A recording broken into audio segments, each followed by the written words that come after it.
Y recordá que podés participar de la consigna del día. Te estamos preguntando qué te genera el retorno de Soda Stereo con su gira de Gracias Totales de 2020 en homenaje a Gustavo Cerati. Y vos podés participar mandando un mensaje, un audio al WhatsApp de la radio al 152 17 93 90.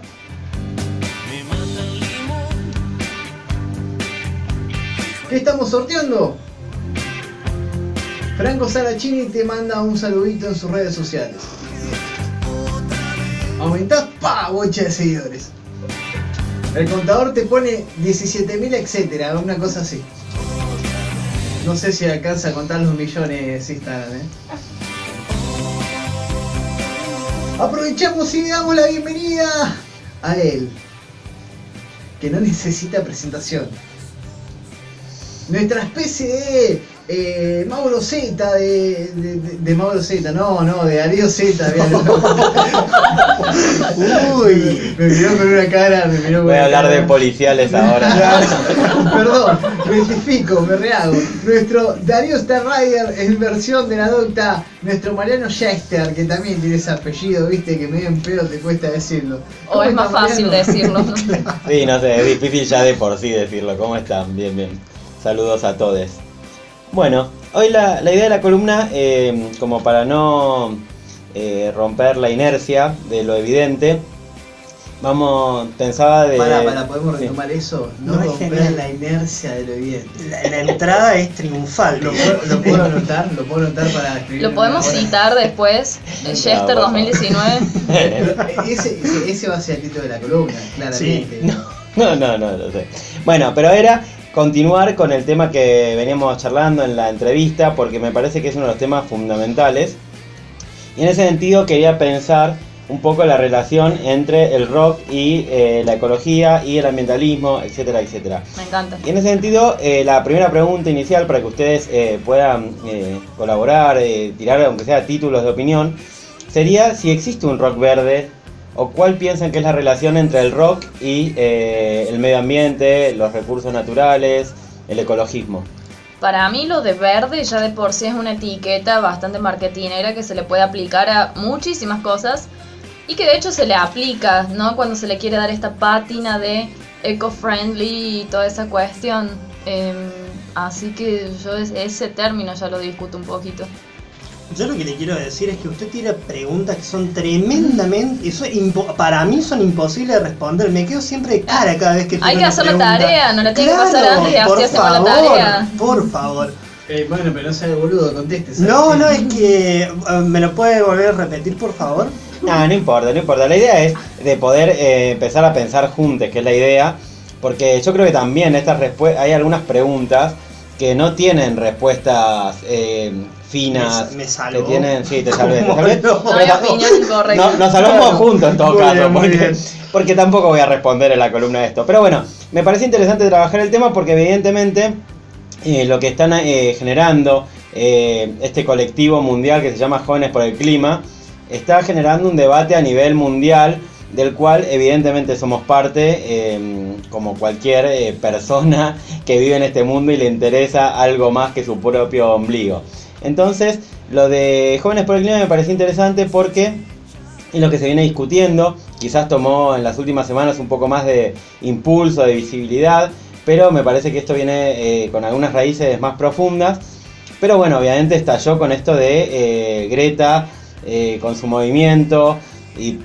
No sé, con solo hay algunas imágenes que ya son muy significativas. Pensar una chica que empezó a activar una causa que cualquier persona consideraría justa a los 15 años y a los 16 se tiene que enfrentar con Trump, con Bolsonaro, incluso con Putin.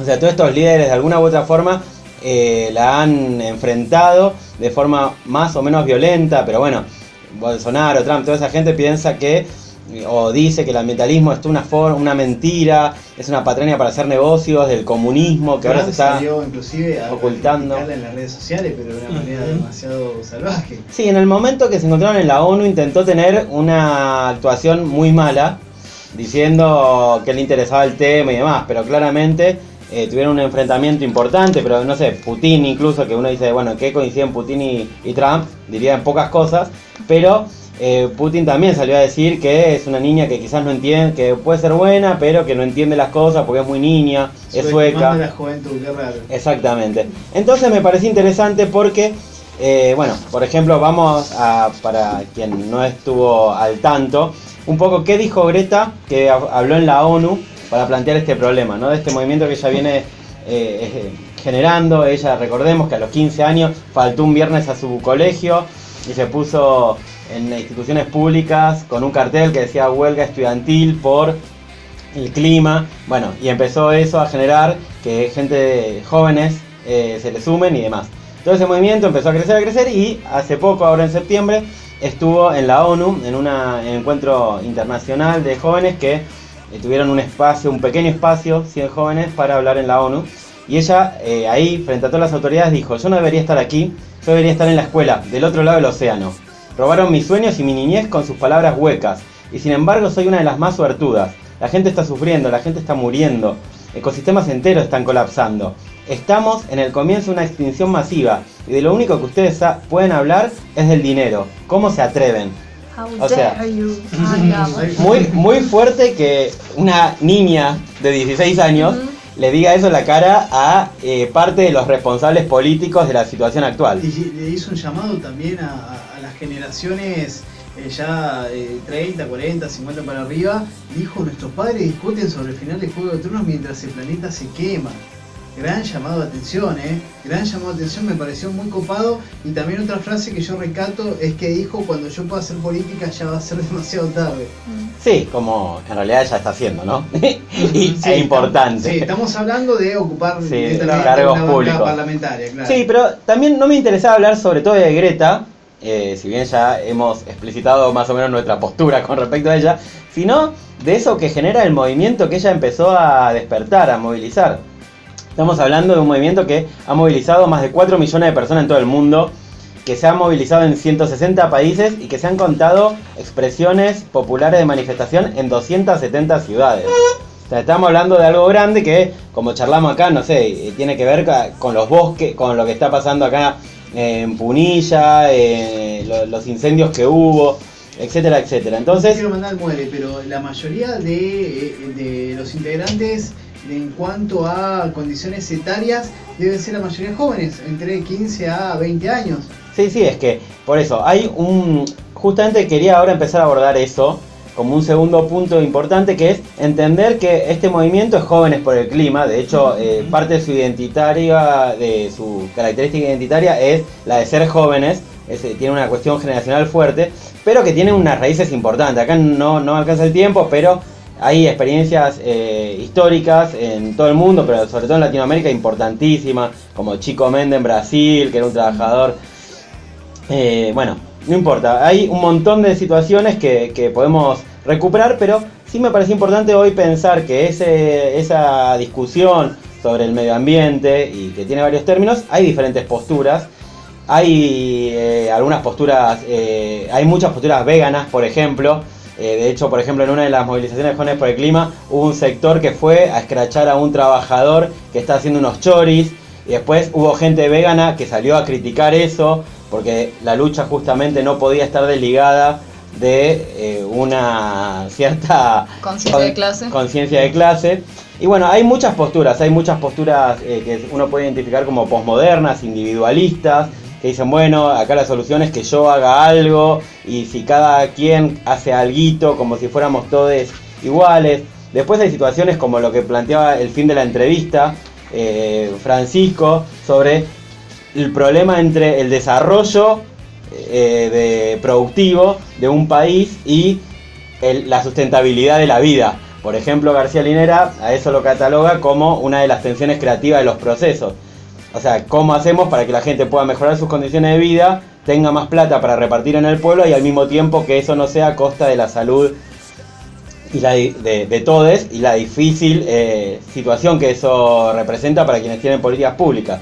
Pero bueno, ahí está ONG, hay un montón de gente que está organizada en ese tipo de perfil, como Greenpeace, quizás lo más simbólico. Pero bueno, También hay otras posturas, ecosocialismo, ¿no? Que plantean una cuestión bastante radical de cambiar el clima, cambiar el sistema y no el clima, pero me interesa detenerme un poco en lo que plantean los jóvenes por el clima, las jóvenes por el clima, y sobre todo en Argentina, porque efectivamente también, como se venía hablando en el programa, una cosa es pensar en el medio ambiente más allá de formar parte de un mismo movimiento en Suecia y otra en Latinoamérica. Bruno, por ejemplo, en la ONU, en la misma instancia que Greta dijo lo que dijo Bruno Rodríguez, que es uno de los referentes de Jóvenes por el Clima en Argentina, dice: vengo de un país de Latinoamérica, la historia de nuestra región es la de 5 siglos de saqueo. Para nosotros el concepto de justicia ecológica y medioambiental está ligado a los derechos humanos, que es lo que ya decíamos acá, la justicia social y la soberanía nacional sobre nuestros recursos naturales. Nuestro movimiento entiende que no veremos cambios sin lucha, por eso decidimos salir a la calle, movilizarnos, y termina apuntando a las corporaciones diciendo que son el responsable del 71% de la emisión de gases en la atmósfera que generan la contaminación climática.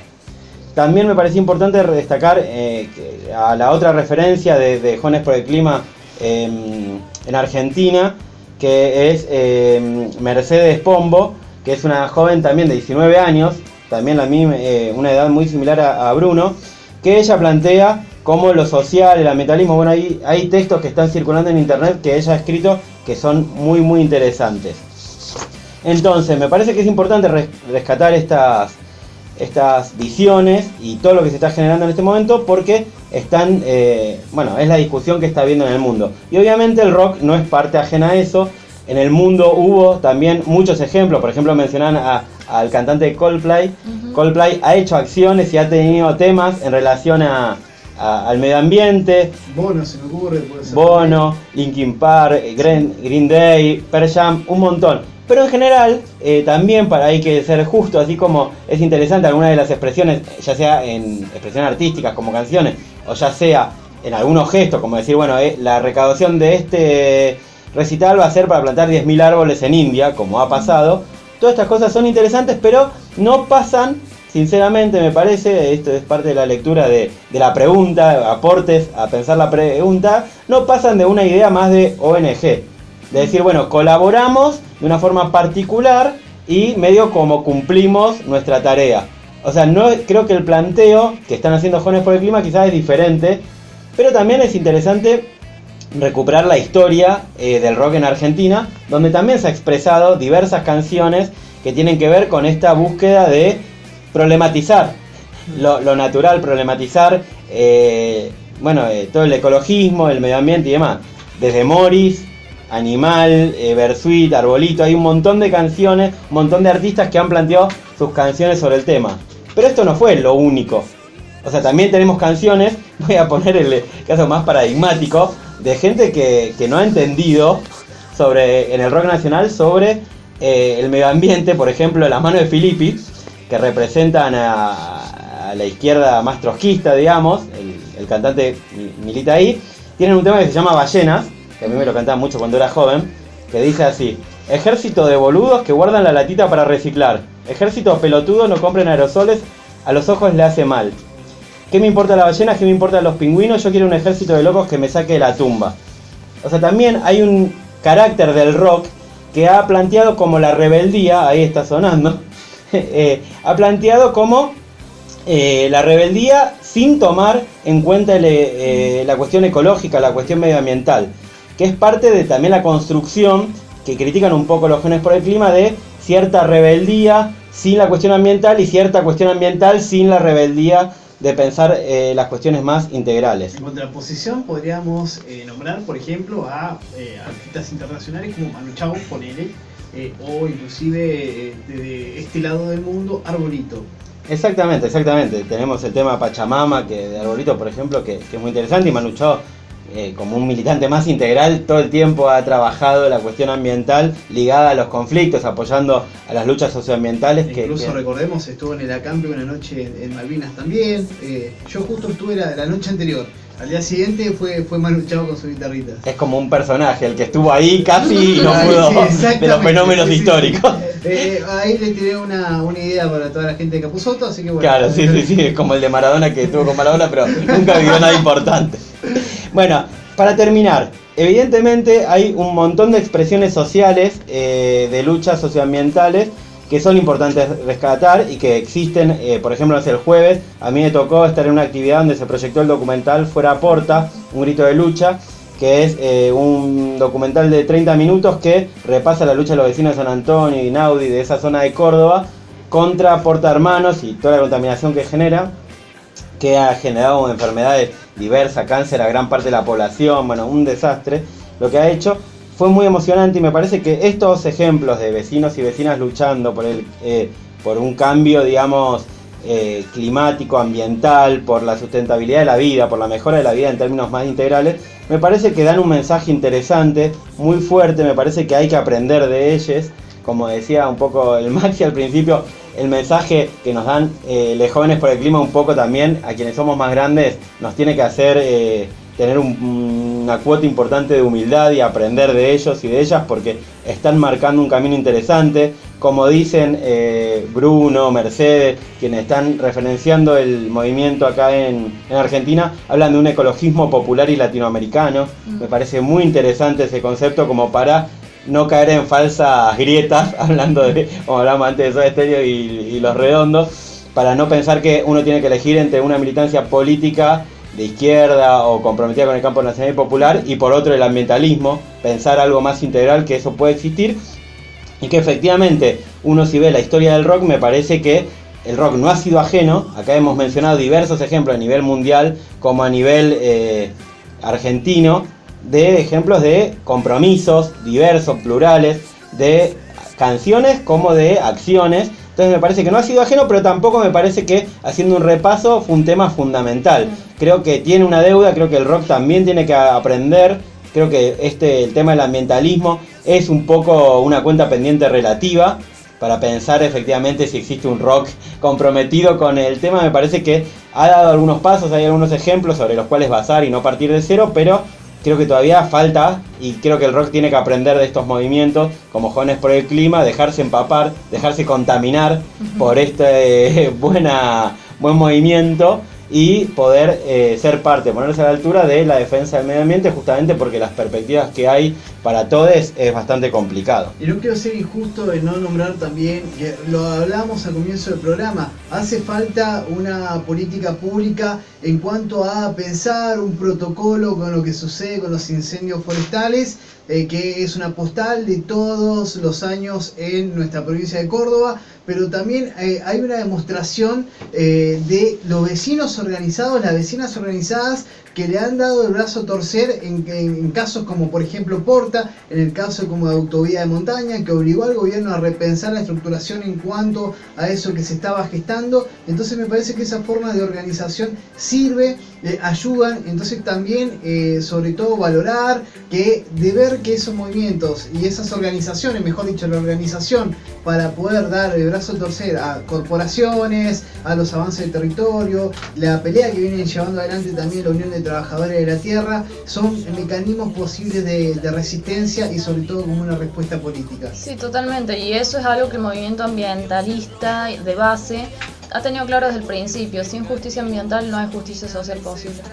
Bueno, querido amigo Mariano Yeister, nada, que se expanda el movimiento, que crezca, que aprendamos, quienes tenemos que aprender de estas experiencias, y que el rock sea parte. Y por eso nos vamos con uno de los mejores ejemplos del rock nacional, me parece, para seguir pensando estas cuestiones.